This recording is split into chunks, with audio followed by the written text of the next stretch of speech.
Today's movie is Looking Glass, which I have to say is the best movie that I've seen that had the words Looking Glass in the title, so it's got that going for it.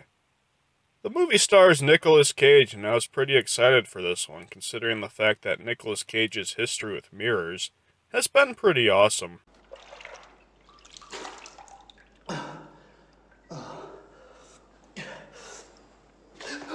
Oh Christ, oh Christ, where am I? Where am I? Where am I? Oh Christ, where am I? Oh, I've become one, a vampire. Oh God. Oh God, where am I? You're in the goddamn crapper hole, and I'm trying to take a dump, so either shut up and leave the goddamn acting lessons for home, or go back to the ladies' room. In this movie, Nick Cage plays a guy who's looking to get a fresh start after the accidental death of his daughter. He and his wife buy a motel in the middle of nowhere, Arizona, and open it for business. The title comes into play when Cage realizes that a creepy crawl space leads to a one-way mirror that allows him to see into room number 10. He sees some stuff that I can't talk about on this good, clean family show. When one of his customers turns up dead somewhere out in the desert, Cage gets the idea that there's something shady going on, and he might be renting out a room to a murderer. I won't beat around the proverbial bush. This movie is really boring. It's frustrating because with a few changes you could have something good here. Sadly, Looking Glass plays things as safely as possible and didn't jump at any of the obvious chances to be better. Get out your notepads, kids, because we're going to be doing something different today.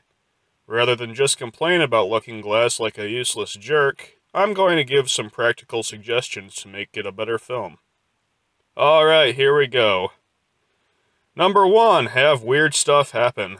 The plot summary on IMDb says, a couple buys a desert motel where they find that strange, mysterious events occur. And unfortunately, that's not really accurate.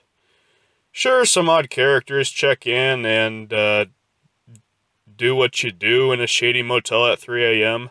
while creepy pervert Nicolas Cage watches from behind the mirror. But it's not really anything that probably isn't going down at hundreds of motels right this second. Aside from the murder scene and a scene in which someone throws a dead pig in the property's pool, there's nothing here that's scary or that even made me uneasy. I guess Cage found a snake in a motel room, but come on, it's Arizona, there are snakes all over the place. No, if you're going to compete with the other creepy hotel movies out there, shock me. At least make me uncomfortable. There are no thrills to be had in this thriller. Alright, number 2, put the murder front and center. You might have gotten the idea from my plot summary that the murder is the big driving force of this movie's plot. You know, the thing giving it momentum. And in a competent movie, it would be. For some reason, though, it's buried in the background of Looking Glass. The murder itself doesn't happen until 40 minutes into the film, and Cage and his wife don't even find out about it until past the hour mark.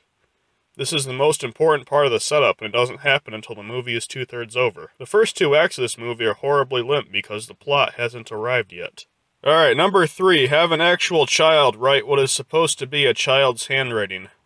There's this scene in which Nicolas Cage looks at a note that is supposed to be from his dead 6-year-old daughter, but just look at it. A child clearly did not write that. Suspension of disbelief broken. 0 out of 10. Number 4, make the murderer more mysterious. It's not very surprising who the killer turns out to be, mainly because this person is acting suspicious and paranoid for the entire movie. Oh, the movie tries to distract us with some red herrings. Could it be this person? Could it be that person? But they're not very convincing. It could only have been you. Number 5, make the conflict between Nicolas Cage and his wife matter. As you can imagine with the whole dead daughter thing and the creepy motel thing, Cage and his wife fight a lot. It doesn't add up to much. You could have a nice angle to this where they overcome their problems together and grow stronger as a couple, but it's just not there. They remain bland and two-dimensional characters throughout. Number 6, put Nick Cage in a bear suit. I mean, if all else fails. Okay, in conclusion, Looking Glass is getting a 3 out of 10. There's potential, but it's wasted on a boring and dry story in which not much happens.